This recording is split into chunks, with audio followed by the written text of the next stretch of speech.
You are looking at Julian's pronunciation guide, where we look at how to pronounce better some of the most mispronounced words in the world, like this other curious word. But how do you say what you're looking for today? A very interesting word here. Let's break down the pronunciation and clarify it. How to pronounce Gallimaufry, a hodgepodge. Gallimaufry. Some may say Gallimaufry or Gallimaufry. It's kind of up to you. So two slightly different pronunciations. In American English, Gallimaufry.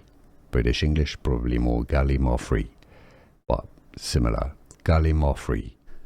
Here are more videos on how to pronounce more confusing words and names too many mispronounced. Like this video if you found it useful. I appreciate your support. I'll see you soon and thanks for watching.